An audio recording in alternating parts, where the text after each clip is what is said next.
Overall જે setup બજાર માટે જોઈએ, સ્થાનિક રીતે તો આપણે અર્નિંગ્સ જ જોઈ રહ્યા છીએ, જે ઘણું મહત્વનું છે. અત્યાર સુધીમાં પોઝિટિવ એ છે કે કોઈ સેક્ટર, કોઈ કંપનીઓ એવું વધારે આપણને નેગેટિવ સરપ્રાઇઝ નથી આપ્યું.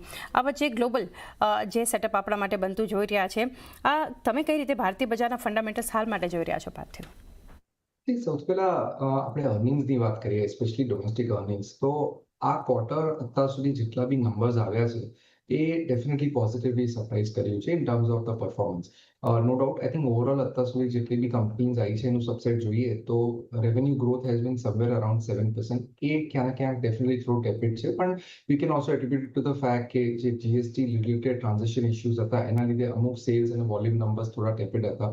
But I think the performance has definitely come from the bottom line. PAT growth અત્યાર સુધી જોઈએ તો ઓલમોસ્ટ 13% આવ્યું છે, which is far higher than the estimates. કારણ કે અત્યાર સુધી જે એસ્ટિમેટ્સ હતું કે આઈ થિંક જે પેટ ગ્રોથ આવે would be somewhere between 8 to 10%. તો આ ડેફિનેટલી એન્કરેજિંગ સાઇન છે. પ્રોબ્લી આ એક કી ઇન્ડિકેટર છે કે આપણે જોયું કે ઓક્ટોબર મહિનાની અંદર અત્યાર સુધી એફઆઈએસે ઓલમોસ્ટ 16,000 કરોડનું બાઇંગ કર્યું છે. I think that is something very very positive. Probably એ એટલે પણ એટ્રીબ્યુટ થઈ શકે છે કારણ કે જો ઇન્ડિયા અને યુએસ વચ્ચે ટ્રેડ ડીલ થાય છે તો રૂપિયો આઈ થિંક ઘણો સ્ટ્રોંગ થશે અને એફઆઈએસને જનરલી એની પહેલા પોઝિશનિંગ કરવી હોય.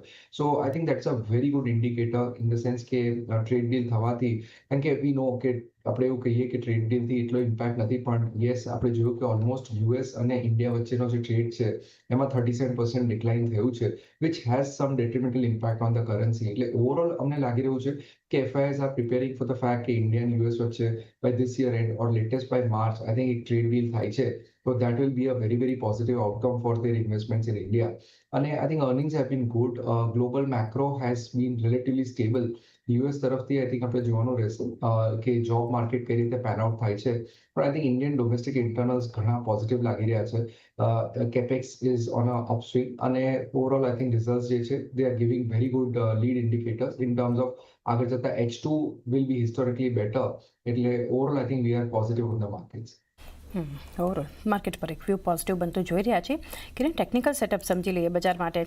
આજે ગિફ્ટ નિફ્ટી 50 અંકનો ઘટાડો સૂચવી રહ્યું છે. ફ્રાઇડે ક્લોઝિંગ જે આપણને બજારમાં જોવા મળ્યું હતું અને ઇનફેક્ટ તમે જુઓ તો શુક્રવારે તો નિફ્ટી એક રેન્જમાં કારોબાર કરતી આપણને દેખાય. છેલ્લા 2 સેશન્સથી નીચલા લેવલ્સ પર ક્લોઝિંગ પણ બજાર આપણને આપી રહ્યા છે અને આ સપ્તાહ માર્કેટ માટે ઘણું મહત્વનું રહેશે કારણ કે એક બુધવારે ટ્રેડિંગ હોલિડે છે, નાનું સપ્તાહ છે અને આ વચ્ચે એફઆઈએસ તમે જુઓ કિરણ, ખાસા નેગેટિવ ફિગર્સ છે. શુક્રવારે બધા સેગમેન્ટ્સ અગર જોઈએ કેશ, ઇન્ડેક્સ અને સ્ટોક ફ્યુચર્સ તો 9,000 કરોડનું સેલિંગ થયું છે. 84% હવે આપણને શોર્ટ પોઝિશન એફઆઈએસની પહોંચતી બતાવી રહી છે. કઈ રીતે બધા સેટઅપ વચ્ચે તમે જોઈ રહ્યા છો ઇન્ડેક્સને હવે કયા લેવલ્સથી ધ્યાનમાં રાખવા જોઈએ? Good morning everyone. ફરીથી તો ઓવરઓલ અગર આપણે માર્કેટની વાત કરીએ તો જે રીતે આપણે તમને ધ્યાન હશે તો મુહૂર્ત ટ્રેડિંગના દિવસથી ડિસ્કશન કરી રહ્યા છીએ કે માર્કેટમાં એક સારી એવી રેલી અપસાઇડ અને ડાઉનસાઇડ બંને જ, એટલે કે એક ટ્રેન્ડિંગ મૂવ જે આપણે કહેતા હોઈએ છીએ માર્કેટમાં એ આવી ગયો છે. હવે ટ્રેન્ડિંગ મૂવ આવ્યા પછી દેર આર ચાન્સીસ કે આપણને થોડું ઘણું પ્રોફિટ બુકિંગ જોવા મળે, નંબર 1. નંબર 2, પ્રોફિટ બુકિંગ પછી કોઈક તરત વી શેપ રિકવરી આવે એના ચાન્સીસ ઓછા છે. તો we are suppose to be in time correction zone now. નિફ્ટીની વાત કરી લઈએ, બેંક નિફ્ટીની વાત પર્ટિક્યુલરલી કરીએ પહેલા આપણે. તો બેંક નિફ્ટીમાં આપણે જોયું હતું કે 57,400 57,500 એક ક્લસ્ટર રેઝિસ્ટન્સ હતું, એના પછી લોઅર ટોપ્સ બની રહ્યા હતા.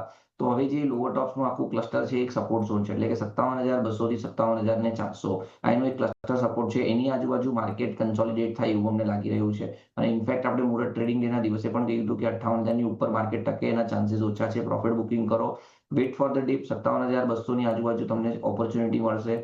Grab that opportunity with the strict stop loss of 56,800 rupees. Bank નિફ્ટીની સાથે નિફ્ટીની વાત કરી લઈએ.